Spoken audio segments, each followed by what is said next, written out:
देवाभाऊंनी आज इतिहास रचला. आतापर्यंत कोणत्याही मराठा मुख्यमंत्र्याला जमलं नाही ते देवाभाऊंनी संविधानाच्या चौकटीत बसून दाखवलं.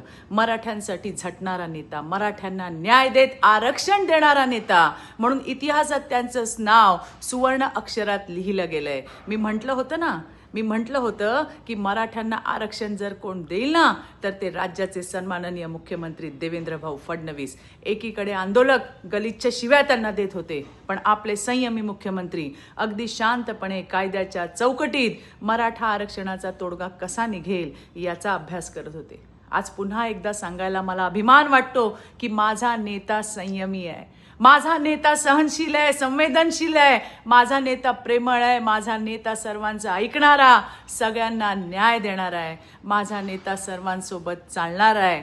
चूक झाली तर 2 पावलं मागे सरणार आहे. पण विरोधकांनो, तुम्ही लक्षात ठेवा, कोणी जर माझ्या नेत्याला संपवणार म्हटलं ना तर लक्षात घ्या, तो तुमचा बाप आहे. जय हिंद, जय महाराष्ट्र.